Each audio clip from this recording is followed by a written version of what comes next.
दिनों की बात है जब मेरी लाइफ में बहुत सारे प्रॉब्लम्स चल रहे थे। उस रात मैं बहुत ही ज़्यादा परेशान थी। रात के कुछ 12 बज रहे थे और मैं अपने कंप्यूटर पे कुछ काम कर रही थी। तभी मुझे वहाँ पे एक वेबसाइट दिखा। उस वेबसाइट का नाम था www.duplicate007.com और उस वेबसाइट के कैप्शन में लिखा था कि यहाँ पर हम लोगों के हमशक्ल ढूंढ के दे सकते हैं।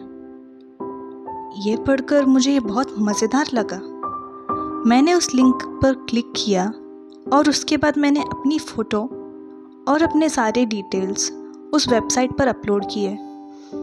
उसके बाद मैंने जब सर्च किया और उसका जो रिज़ल्ट आया वो देखकर मेरी आंखें खुली की खुली रह गई, क्योंकि वहाँ पर एक लड़की का फ़ोटो दिखाई दे रहा था जो बिल्कुल हूबहू मेरी जैसे दिख रही थी।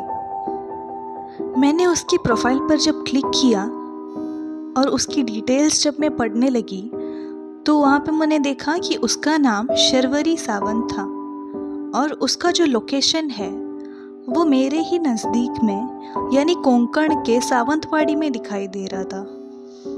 उस लड़की को देखकर मुझे बहुत ही ज़्यादा खुशी हो रही थी। मैंने तुरंत उसे फ़ोन किया और शर्वरी ने तुरंत कॉल उठाया। हॅलो, कोण आहे? हाय, आई एम योर डुप्लिकेट। मेरा नाम दीपिका है। काय म्हणालात? अहो काही पण काय? शर्वरी, तुम्हारे व्हाट्सएप चेक करो, मैंने अपना फेस वीडियो सेंड किया है तुम्हें। शर्वरी ने जब व्हाट्सएप ओपन करके चेक किया, वाव, हे कसं शक्य आहे पण? क्या तुम मुझे मिलना चाहोगी? हो, मला भेटायचं आहे. अच्छा ठीक है, मैं कुछ दिनों के लिए गांव आई हूँ, तुम कल ही आकर मुझसे मिल लेना। ठीक आहे, मी नक्की येईन उद्या. इतना बोलकर मैंने कॉल कट कर दिया एंड शर्वरी को व्हाट्सएप पे अपना पूरा एड्रेस भेज दिया। दूसरे ही दिन रात के 8 बजे वो लड़की आ गई। मुझे देखकर वो पूरी तरह शॉक थी और उसने कहा, वाव, मला असं वाटते की मी स्वतःला आरशात बघत आहे। मैंने कहा, हो मराठी मुलगी, तुला भेटून मलाही खूप आनंद झाला। शर्वरी ने कहा, तुम्ही पण मराठी बोलता? मैंने कहा, हाँ, मुझे और भी बहुत सी लैंग्वेजेस आती है। दरअसल बिजनेस की वजह से मुझे और भी लैंग्वेजेस सीखने पड़ते हैं। उसके बाद शर्वरी ने कहा, प्लीज़ मी तुमच्यासोबत एक सेल्फी घेऊ शकते का? मैंने कहा, क्यों? शर्वरी ने कहा, मला ते इंस्टावर पोस्ट करायचं आहे। मैंने उसे समझाया, ऐसा बिल्कुल मत करना, क्योंकि वहाँ पे अगर पोस्ट करेंगे तो बहुत से लोगों को हम दोनों के बारे में पता लग जाएगा और बहुत से लोग हमसे मिलने बार बार आते रहेंगे, तो फिर हम एक दूसरे के साथ समय कब व्यतीत करेंगे? तो शर्वरी ने कहा कि ठीक आहे, चालेल। फिर मैंने शर्वरी के साथ 3 दिनों तक गांव के हर एक जगह पर घूमकर बहुत सारे फ़ोटोज़ क्लिक किए। हम दोनों बहुत खुश थे और फाइनली वो दिन आ गया जब शर्वरी अपने घर के लिए निकल रही थी और मैं बस स्टैंड तक उसे छोड़ने चली गई। उसके बाद शर्वरी ने कहा,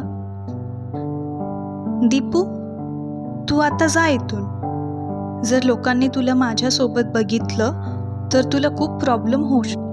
इतना बोलकर शर्वरी वहाँ से निकल गई। उसके बाद मैं भी अपने घर चली गई। शाम के कुछ 7 बज रहे थे और मैं टीवी के सामने बैठकर न्यूज़ देख रही थी।